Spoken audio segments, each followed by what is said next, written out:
जादुई टीवी। सुनो, तुम्हारे बाबूजी तो कब के गुजर गए। अब उनका जो सामान है वो पड़े पड़े कबाड़ा हो रहा है। बेच ही दो, कुछ पैसे आ जाएंगी। बात तो सही है। अगले संडे फुर्सत में यही करेंगे। अगले संडे रोहित सारा सामान कबाड़ी को घर बुला के दे देता है।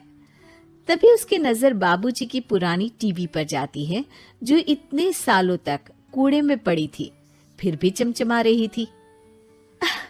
टीवी तो देखो, जैसे एकदम नई हो। हाँ, बाबूजी को टीवी देखना बहुत पसंद था। उनका सपना था कि वो टीवी पे आए।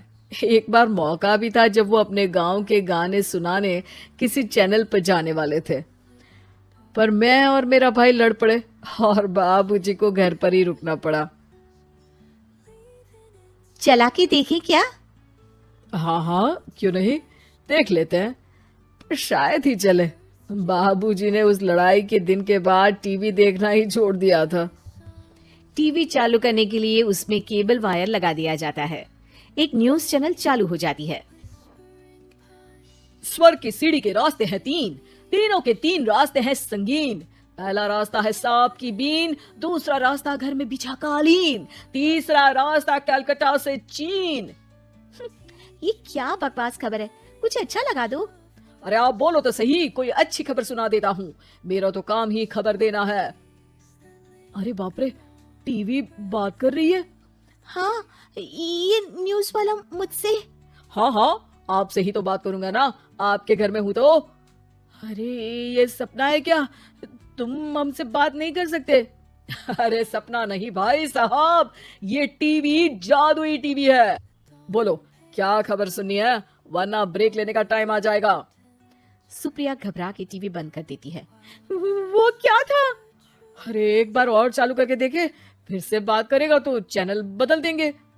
सुप्रिया फिर टीवी चालू कर देती है। अरे ऐसा कोई मुंह पे टीवी बंद करके जाता है क्या? मुझे बुरा लगा आपका नेचर। चाय पानी तो पूछो। सुप्रिया टीवी के बटन से चैनल बदल देती है। अब टीवी पर एक फिल्म चल रही है। अरे ये तो सूर्यवंशम है ना? हाँ, और ये ठाकुर को जहर की खीर दे दी और उसको पता भी नहीं है। ए भाई, खीर मत पीना, उसमें जहर है, मत पीना। ठीक है महाशय, जैसा आप कहें। हाँ। अरे आपकी बात मान ली, पूरी पिक्चर ही अब तो बदल जाएगी। मतलब ये सच में जादुई टीवी है? तभी वहाँ कबाड़ी आ जाता है।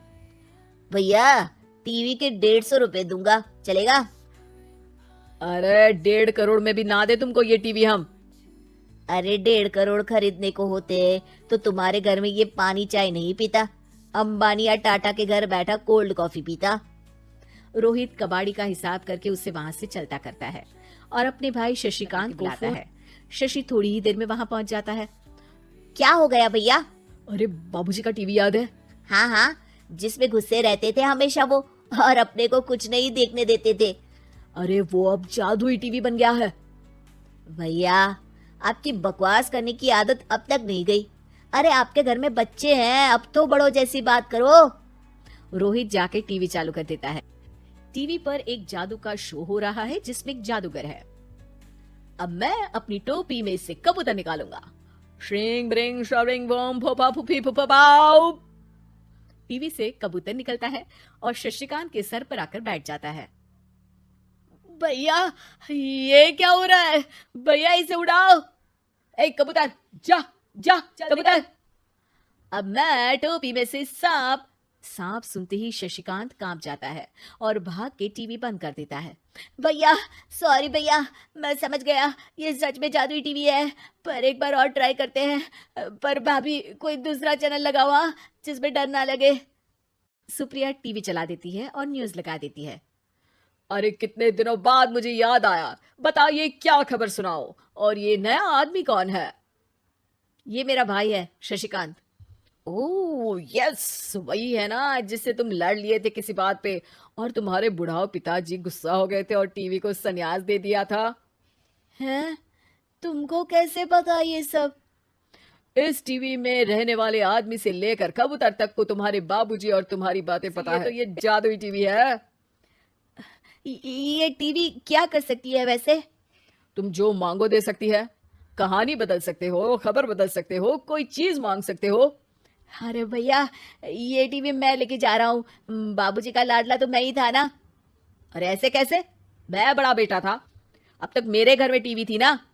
अब तक कहाँ गए थे पिताजी के लाडले? तुम्हारी गलती का एहसास भी है।